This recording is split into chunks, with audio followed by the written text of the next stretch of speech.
Web We Weave. I'm Alex. I'm Alara. And today we're just doing like a little, it's going to be kind of a shorter video. I hope so. We always say we hope so and it never happens. Yeah, we like to talk. So what I figured we could do today to kind of start our stone series that we're going to kind of do off and on is talk about our favorite stones. That's kind of a good I think way. so. So we each picked out our favorite stone that we like to use. Mm-hmm. So, do you want to go first or do you want me to? I'll go first. Okay, go ahead. So one of my favorite stones, and this happens to be my favorite of the stones because I have several. You keep stealing it. It's really nice. Like, it's very comforting. So real quick before I get into that, everyone's gonna be like, "What is this box?" It was for face cream that I got at a Marshall's. Speaking of witching on the cheap, if you get anything that comes in really good packaging, keep the packaging. Mm-hmm. I really liked this face cream, and I ended up getting 2 or 3, and I keep other stones in the other ones. But it's a really good cardboard, and the inside is padded. It's very cushy on the inside, and it's almost got like a velvety texture. Yeah, so that is. It will keep it from getting scratched or damaged. Because I think you carried your Desert Rose crystal in that, didn't you? The Chalcedony. The Chalcedony. I have a Chalcedony piece, which we'll talk about in another video for sure, because I really like that one too, but this one is special to my little heart. So, obsidian. That's what it is. This is the biggest piece I own. Probably one of the first pieces I ever bought. I think it obsidian. Was. We got this at... I got this at the... No, was this Rainbow or the Silver Pyramid? I think you got that one at Power of the Rainbow, and I think you got... This one I got at the Silver Pyramid, but I was thinking... Because this is a really good deal, and I was wondering... I think it was Power of the Rainbow. They have really good deals. Couldn't remember, but I think this one was 20, which I love. It was well worth it in my opinion. It is a sheen obsidian, so obsidian can come in rainbow obsidian, it can come in green, silver, gold sheens. I believe this one is a gold sheen. It's probably not going to translate on camera very well, unfortunately. But when you look at it in a certain light, there's going to be a reflection. Yeah, you can kind of catch it, right? That little shimmer. Yeah, it has kind of a goldish shimmer that moves there back and forth. That is what that shimmer is. And then some obsidian is plain old black obsidian. Like, I don't know, is this a shimmer? No, this one actually is a different shimmer. No, that was just a plain one. And then this one is got an actual band. It's a banded obsidian. I buy a lot of obsidian, and I just like it. This one I got in Arizona along with... Give me my fancy piece. I think I got both of these probably on the same day. I love obsidian. Like, it always feels great. So, you can get stones like this, and I've seen a lot of other crystals that are ergonomic, that are good for your hand. So you can just sit there They rest well in your palm, and it's just a very comforting, kind of soothing feeling. I've seen... It's almost like a worry stone. Mm-hmm. It fits very nicely. And then a lot of obsidian does come from Mexico, and mine still has a little Hecho en Mexico sticker, which means made in Mexico, which is funny because it's a natural stone, so I don't know how it was made in Mexico. Did they just find it on the side of the road in Mexico and picked it up? It's like, hey! Probably, because it's volcanic glass. Mm-hmm. So obsidian's only going to come from places with volcanoes that are active, or I guess you could find it in inactive volcanoes too, but that's going to be because they were active in the past, yeah. So you can get that, and then... show them this one, because This one's a lot more reflective, for sure. That was probably one of my favorites, just to look at, of the obsidian that you have. You can see, like, that one was cut for its shine to really pop. So on the sides, you can see how black it really is. But then on both sides, it was polished and cut to give you that silver sheen. This one was, I think, 15 or 22. But this one was more expensive because of the cut and the sheen. The more that a stone is altered or cut, the more expensive it's going to be because they're putting more man hours and work hours into more labor, polishing basically. One of the things that I really like about what she has with her obsidian is obsidian translates very well into a scrying stone. Mm-hmm. So that when you look at it, you can use it, I don't want to say for direct divination purposes, but for like basically sinking into the stone while you're looking at it, and you can like sometimes get images or visuals. Or I've seen basically crystal balls made of obsidian, but mostly it's mirrors that are just flat chunks of obsidian. It could be any size. The ones I've seen mostly are about yay big, I want to say. And it's literally just a mirror because it's glass. It's highly reflective. So, like you just said, divination, if people, you can see all kinds of stuff in that. I've never actually done that personally. I've seen people do path working with it, and not necessarily like foretelling scrying, but like just like trying to get some intuition on things scrying. But each of those would work really well, and then sometimes, especially with obsidian, they'll have, I don't know what they're called, but it's almost like they've cut a slab, like a flat slab, kind of like agate slices, but with obsidian. So that it's actually just a flat plate of obsidian. Yeah, that's what I'm on the mirror. Yeah, and they can be any size. It's going to be more expensive the bigger you get, basically. Oh, yeah. But it's probably one of my favorite stones for just, you can really get lost in it just looking at it. It kind of sucks you in. Oh, yeah, no. And then I've kept this as a pocket rock. This is a little big for a pocket rock, gonna be honest. Especially for lady pants, if y'all have ever had a struggle with them itty bitty little pockets. I'm telling you, sometimes even something like this is too big for a lady pocket. But don't get us started. It can come in other forms. You can have rough obsidian, and I'm going to talk about real quick what it's really good for, but then I'm going to get into a story time with obsidian. Obsidian's black, so it's good for grounding, good for protection. A lot of times we've talked about this in another video, but I'll buy stones because, like I said, I don't get like a sensation, I just get you might need this, or I'm pretty. But it's a little deeper than I'm pretty. It's hard to explain because I don't get like a physical sensation. It's more of a come to me, Alex. Yeah, take me home. You and some other people I've known that weren't even into stones had like. Bzz. Yeah, I get heat sensations or I get tingling. Yeah, I think my sister actually gets tingling too. And then there's only one stone that I get anything really more serious, and that's moldavite, which. We'll probably talk about moldavite sometime later, but it's a very, very powerful stone. Like, it's extremely powerful, not for beginners. And some people, it causes, like, their skin to feel like it's kind of burning.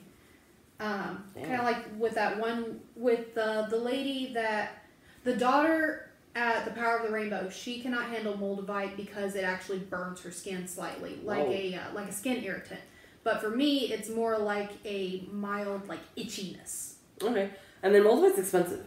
Moldavite is I happen to have a very small piece, and that was only because it was decently priced. It was something I could afford, and it wasn't like a sliver. There's a reason why moldavite is so expensive, because it is a very limited stone or mineral to find on Earth because it does not originate on Earth. You can only find it on Earth from meteorite sources. Yeah, so it's a little crazy. So and I have a piece, I'll bring it in one of these videos and we'll talk about that a little more because I've seen it in like oils and some other stuff, so. But this is a tangent. Yeah. So black, so anything you associate black with is going to be really good for you, and obsidian if you have a piece. Obsidian is also really easily found. Yes, it is. Like, it's going to be in a lot of stone. Any store that sells rocks is going to have some kind of obsidian. Rough, smooth, polished. I've seen some, especially on Etsy, where they will make knives or other utensils out of it and strap it to, like, bone or something like that. We'll get to that in a second because I got a story about that. I actually, when I think of obsidian, I think of it as a sponge. Like, it will suck the negative... It'll suck the negativity right out of you. Yeah, no, and I've only ever had, like I was saying earlier, like I don't get a feeling. It's something that like soothes me, like like kind of like a worry stone type of thing. But I do have one instance where I picked up this rock and I felt like someone slammed me to the floor. Really? Like I was standing perfectly still, but like because it is a grounder and it literally was just like smack, and I was like. I was like, Jesus, like it was intense. I've only had that happen once though, so I don't know what was going on in my life at the time. but it was apparently needed. So I love obsidian. So quick story time. I went to school originally for psychology, but that didn't work out. So I got a degree in Spanish, and along with my Spanish degree, we had to do history. I don't know if we had to, but it was like English. It was Spanish literature, but it was based in my class, it was ancient history literature. So it was like Aztecs, the Nahuatls. It was just back in the day, and it was talking about like the gods and how, the creation story and all this stuff from the point of the Aztecs. And we might talk about that in another video because it's similar to some other ones. My teacher, who had studied in Mexico City, he had studied at, sites, he had been to all these pyramids, he had been to all these places. I've been to a couple just because I've been to Mexico City once, and it was fantastic. But he tried to convince my class that Aztecs, when they went to cut somebody, the whole taking your heart out for sacrifice thing, he tried to convince our class that they were not using obsidian, that they were using pumice. Pumice is also a volcanic rock, but if any of you have felt pumice or know anything about it, it is a very porous rock. It breaks quite easily if you slam it on the ground, and in no way, shape, or form will it cut through a human sternum. Isn't pumice made from like the actual volcanic ash? It still comes in a solid though. I understand, but I thought it was volcanic ash that had been compressed. Got compressed over time and turned into a stone. Yeah, and I have a piece somewhere, but I can insert it somewhere. Is why it's so porous, and why when you pick up pumice stone, it's incredibly light and it's quite fragile. Yeah, a lot of people know it. If you or anyone you know have rough heels, and you go and you scrape the back of them off with not metal, but with like a little rock. They come in bars sometimes too. That's pumice. That's volcanic ash, rock, stone stuff. And all I could think of was that would be the most painful thing in existence for someone to try and cut your sternum open with a piece of obsidian, with a piece of pumice. It kind of reminds me of that movie with Alan Rickman where he's Robin Hood? Yes. And he's like, cut their heart out with a spoon. Yeah, I mean, the spoon might work better though. I think the spoon would because it would be metal. But yeah, and I was just in shock. This is a university level class. We were all about to graduate from high school, from university, like with degrees. This man had a degree, like multiple degrees from like Mexican cities, Mexican locations, and I'm like, no. For those of you that do not know, obsidian itself, when broken properly, is sharper than a scalpel. Yeah, if you can make a knife and it'll cut cleaner. It would be a medical grade sharpness to it. And I think they were saying that those wounds will heal better too. Yes, they will. You can basically stick it back together almost because it's cut at such a fine level that your skin will almost recognize it still. Like if you cut off like part of your fingertip or something with it, you just and wrap it up obviously, but it would probably just grow right back because it's that fine of a cut. Yeah. So which the smoother that would probably go through your sternum real good. Yeah. The smoother a cut, the easier it is to heal. Although, let us again state we are not medical doctors. I may have an undergrad in history, so that's the only reason I can tell you about obsidian is because I've read some historical articles on it. No, but we're not medical professionals. Yeah. Please don't try and cut anybody's heart out with pumice or obsidian. Don't do that in general. If we were doctors or not, please. Yeah. See my shirt. Be kind to each other. Actually, my very first instance of learning about human sacrifice was my mom bought me a book when I was little, like 7 or 8, as like a souvenir. I forget where she went. I think she went to Cancun or something. And they had like a historical of the pyramids, and it had Aztecs, Incas, all these tribes. And one of the pages was like a conquistador dude like on like a sacrificial thing, and this dude just like plunging a knife into a woman. I'm like, see, I learned about that stuff in like middle school. Yeah. Looking back on it, I'm kind of surprised that they taught me that in like rural Arkansas because you know that's Arkansas. very conservative. So, but yeah, like, that's stuff I learned about in middle school, and then I learned about it again in high school, and then, you know. Probably in history at some point. Oh, yeah, I had to take I took a lot of world history, like World Civ and Ancient Civ, because when I did my undergrad in history, I actually did it with a focus on ancient civilizations. So, that was included in it.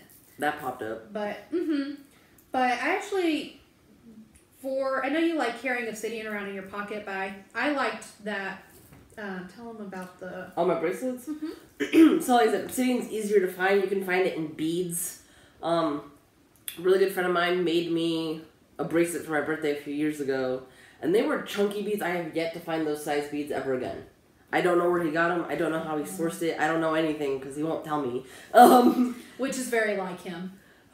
Makes me so mad because I want more beads. I tried finding them on eBay. I bought a strand and they were like the little chips, which they're fine if you're looking for that. That's not what I wanted them for.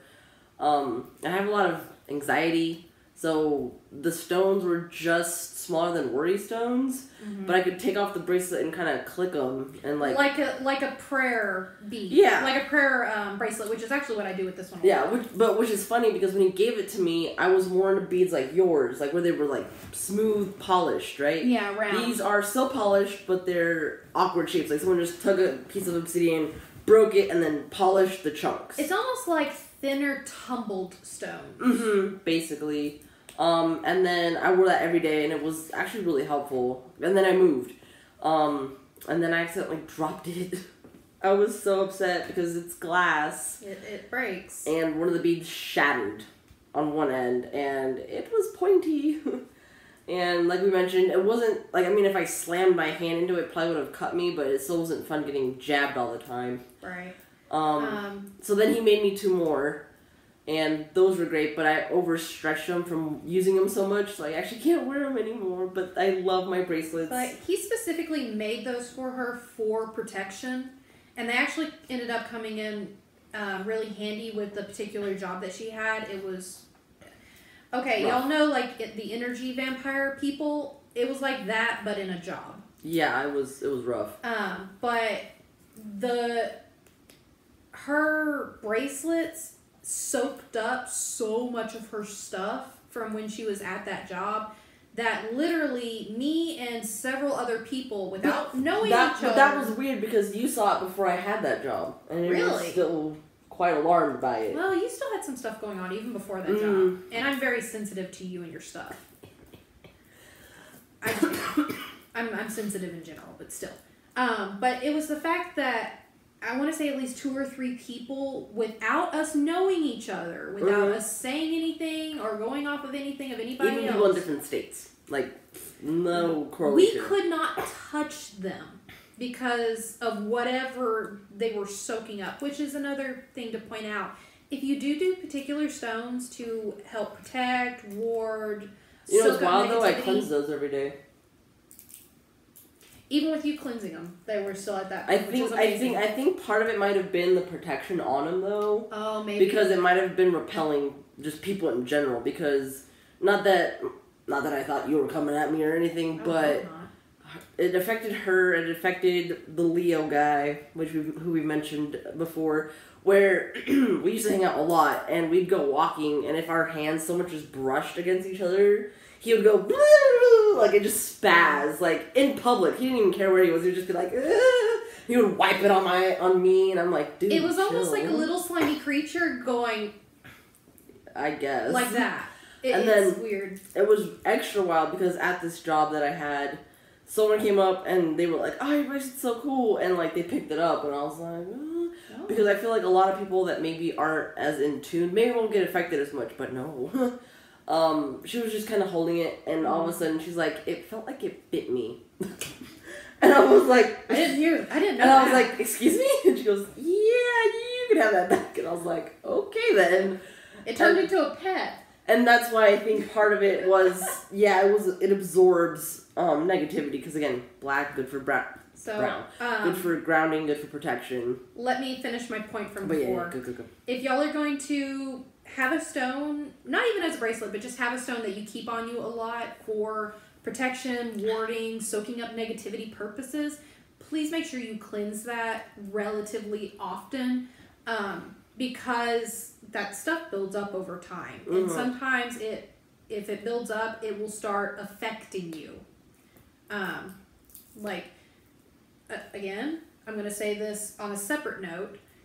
We're not mental professionals. Please do not take what we are saying as a means of not doing whatever you're doing for your own mental health, well-being, things like that. These are only things that we are talking about in the idea of going along with what you're already doing. So for me, I have anxiety and depression things. I still go to therapy. I still talk to people, counseling. All of that is still stuff that I believe in. I still, please do not disregard your doctor. Do whatever your doctor is telling you to do, whatever your therapist is doing. It's just sometimes stones can help alleviate and go along with whatever medical things you are also doing. Like, it's okay to pair some holistic things with medical things. If it's things like herbs and such, please talk to your doctor about it, because some things do react and interact in interesting ways that can be not good. But yeah, there's nothing wrong with blending holistic and the medical. Just please do not disregard the medical for purely holistic things. Interesting side note, actually, one of my friends who has a lot of medical stuff going on, you know who I'm talking about, I just don't want to mention names. I know. She just got back from vacation, and she's on a lot of medicine because she just has a lot going on medically, and she's trying to work through all of it. She took some, I think, echinacea or something. Friday night. She's in the hospital today because it reacted so badly with whatever she's taking. She's had seizures for 2 days. Holy crap. Okay. So be very careful taking natural remedies, your herbs. Even if you're doing it topically, be careful because your skin absorbs stuff and it can still affect your other medicine. And her stuff's 99% like health stuff. It's not even mental stuff. Which mental... It's physical. Yeah, there's different ingredients, so there's different interactions, so you have to be careful, especially if you have both going on. So yeah, please do not take this as us telling you to disregard medical stuff. Just please, it can be a beautiful marriage if you can do both, but please talk to your doctor before you consider certain holistic remedies to go along with whatever you're already doing. Yeah. Just be smart, be safe, be healthy. That concludes Alara's, safety notice of this one. Yeah, no, and then sorry for coughing. I've been sick for a couple days. Yeah. But yeah, so we were talking about that, and then another quick quote. Note. This is also an obsidian. That is a totally different color. You might be saying. Doesn't look like any obsidian I've seen. You may be saying. Same with me. I had not really done a lot of research into obsidian except for the obsidian I'd seen some weapons. One of my friends actually owns an obsidian knife. Ooh, nice. Beautiful. I'm gonna look it up real quick because I think a lot of the stuff is the same, but the color will probably make it a little different. I would say it gives it a different little, some different meanings. I think it also, there we go, it has magnetite or hematite, and that's what the patches are. So this, typically you can find it in chunks that are also black, and then, that's beautiful. I know, I really do like the way, what did you do? I just broke the remote. It'll be something like that. So see, there's still black on there, and then the mahogany's on top. Yeah, so I think mahogany obsidian is really pretty. It almost looks like obsidian that has had a mud bath and then glazed over with a beautiful gloss, glass finish. I don't know. It's really pretty stuff. Ooh. Sorry. Yes. I got a slight rush of warm. It was almost like warm air, going up my arms. It was very nice. But I don't know why, but I did not used to really much care for obsidian. It just wasn't my thing. But it seems like more and more I'm becoming very attracted to it. It's becoming an increasingly pleasant stone for me. Although I still can't touch your bracelets. But I'm pretty sure that's whatever mojo he worked on it. Yeah. So there's different layers to all that. Which I consider him to be a very magically powerful person. So, are you done with your hat? I was just seeing if there was any differences. Metaphysically for the purposes and stuff? Again, not really. I wouldn't say so. I just think that mahogany obsidian has, for me, it's like taking a mud bath. It is so deeply connected with like earth energy for me. Mm-hmm. It's literally like me just luxuriating in a mud bath. And yeah, and I just looked it up real quick, and it says a lot of the same stuff. It's good for protection, especially from psychic attacks, from other kind of, like psychic vampires, probably, especially. Mm-hmm. But yeah, so this is not found as often. I still find it pretty often. I don't think I knew what it was when I was seeing it originally, though. Mm-hmm. But if I had to pick what color I like, I definitely like the black obsidian better. But different strokes for different folks. Sure. Alright. And so that leads me on to mine. My favorite stone is actually Amazonite, which I've got a couple of different things here to show y'all. Because I use this quite often in my practice. I started off with having it as a pocket stone. And then I actually graduated to... I had a stint where I was in a really bad way, and I was in the hospital for a while. And like right after I got out of the hospital, along with everything else that I was doing, I had the lady at the Power of the Rainbow. She like makes bracelets, and she also will set specific intentions or spell them for you if you wish. She does wire wrapping too. She does a lot of different stuff. I consider her to be very, very good artistically, and honestly, she does pretty good at laying an intention, let me tell you. But she actually made this one for me, which the blue stones that you see, those are Amazonite, and then it's mixed in with rose quartz and lepidolite. And then this blue main stone is blue lace agate that I also have, like, right there. But the majority of this is the Amazonite.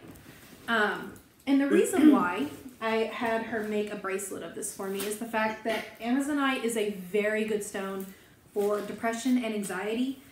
Specifically, it's really good for calming emotions. And Amazonite for me is also very good at helping to clear the mind and center yourself enough for you to be able to communicate in an effective way, to like understand what you need to say and allow you to be able to say it. So it's not just purely good for depression and anxiety, it's also really good for communication things, which I actually think Amazonite is associated with both the heart and the throat chakra. I can see that because it's blue-green. So. Mm-hmm. But so this is the most common way that I keep Amazonite on me now, is just I keep it on my wrist. And then I also use it a lot for crystal grids. Because I normally keep a regular crystal grid up of like self-healing, self-love, self-enlightenment, intuition, things like that. That's kind of a hodgepodge of a couple of different gemstones, but Amazonite is kind of one of the key ones, and I will use a lot of these little tumbled stones. I really like their color. I like the feel of them. I really like their energy. And then when I first really started trying to get into meditation, I'm one of those people that meditation does not come to me very naturally.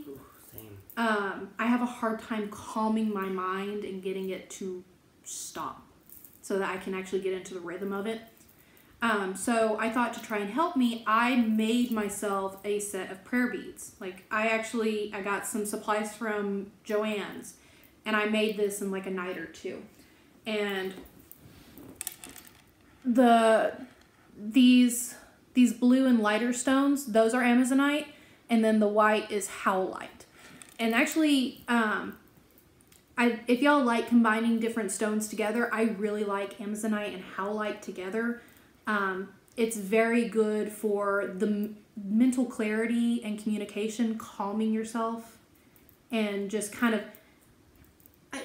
it's almost like a clean sweep for your brain. It's kind of like dusting out the cobwebs kind of thing. But it's very calming, it's very centering, it's very nurturing healing. But yeah, so that's just kind of... Where do you get the beads? Joann's. The good thing is I'm able to, at this point, I've used so much amazonite, I'm pretty good at telling the good stuff from the fake stuff. But just to be sure, I actually took the amazonite beads and the howlite beads to the Power of the Rainbow, and I had them check them over real quick just to make sure that they were real. And they were able to confirm that they are real. But this really helped me start with meditation. So yeah, I think, also, quick note for amazonite, they're also really good for helping you learn to work with others. So, things like that. So mine, I guess my thing is mostly just very calming, very stress relieving, depression relieving, things like that.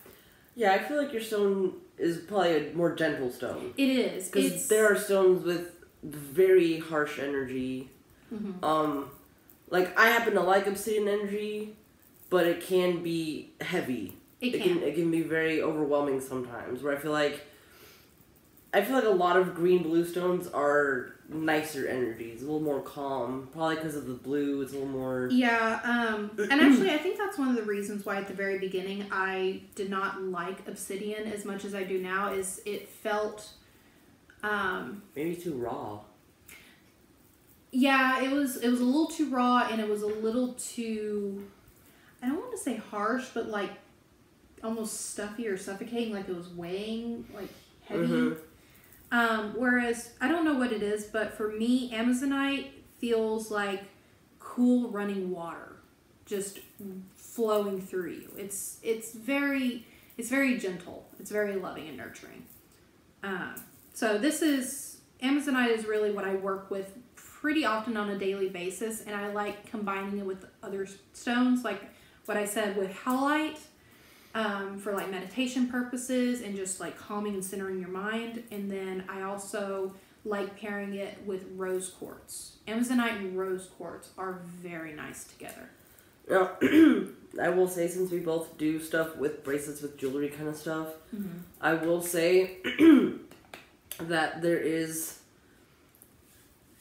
there are maybe some, I don't know if it's everybody or just some other people, but there are people that sometimes will warn you about wearing stones a lot of the time. I feel like if it's made with an intent, maybe not as much. But like, I have a friend who is very wary of rose quartz.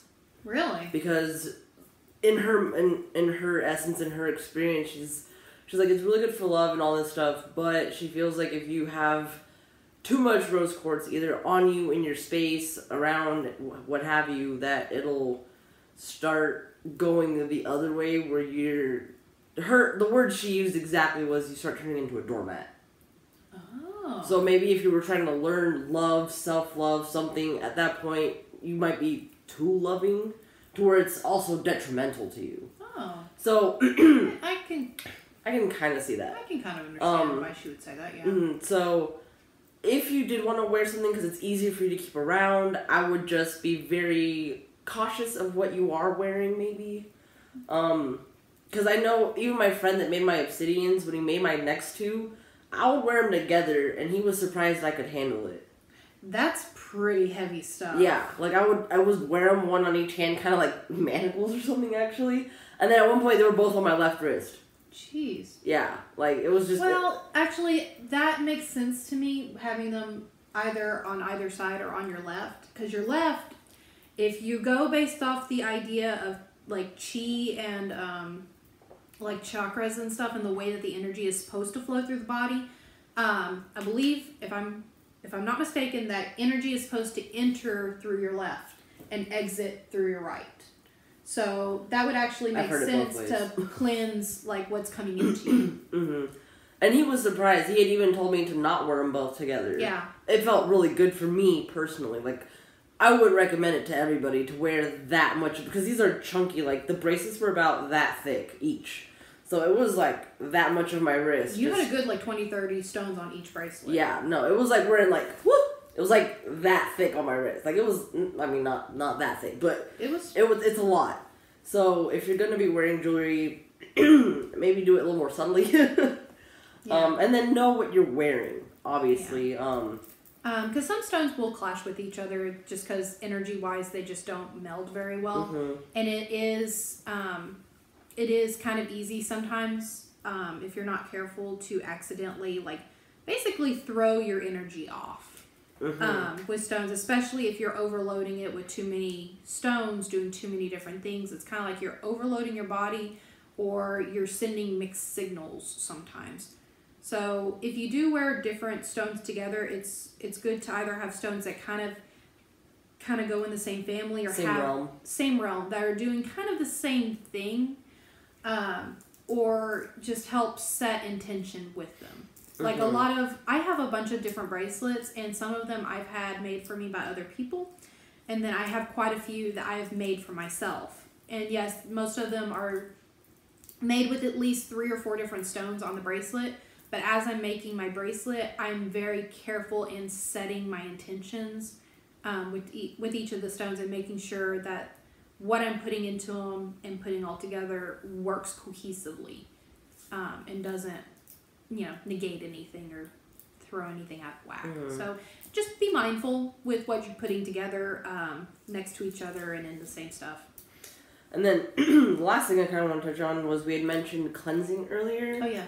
Unless you're 100% sure what you got, and if they all can be cleansed the same way, I'd be very careful with, like, waters or anything like that. Yes. Specifically with stones, if you are not sure as to their hardness or their structure, do not initially try cleansing them with water, and do not initially try cleansing them with salt.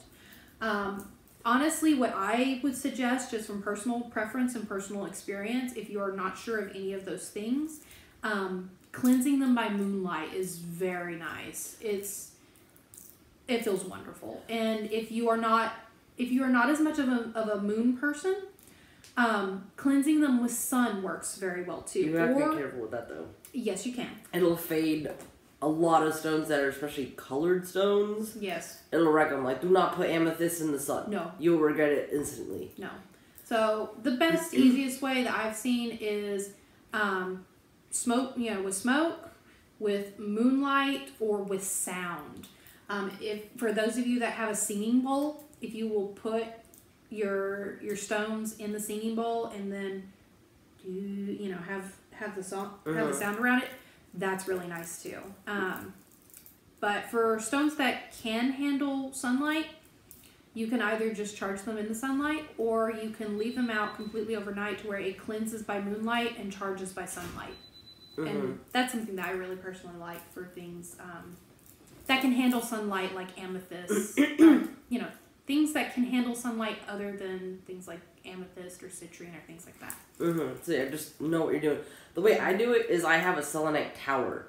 Oh yeah, I completely forgot. It's a light actually, about that. But it's a chunk of selenite that's like that big. It's a big piece of selenite, and it's a lamp. I don't really use the lamp part as much anymore, but especially for bracelets or something, I would literally just boop on the top of it because it was just wide enough at the top for my bracelets to rest on it.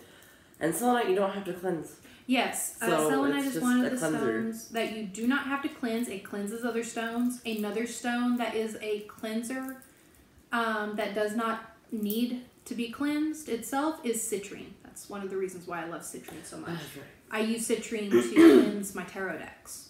But actually, I completely forgot about selenite until you mentioned it. But a lot of times what I will do with my stones, if I can't remember to set them out in the moonlight and take them in time, I have a crystal bowl that I've gotten at like a secondhand store. And I'll actually put my stones in the bottom of the crystal bowl, and then I have a selenite palm stone that I will put on top of them in the center. And if I really want to, I'll put like I have a giant quartz point that I'll put on top of it as a generator. And things like that. So that works really nicely too. So these are just some different options. Little tips for your stuff. Yeah, on how to cleanse things and things like that. Is that pretty much it? I think that's pretty much it. Okay. Well, thank you for sticking with us and listening in. I hope you enjoyed this real quick intro into our favorite stone. All right. Bye. Toodles.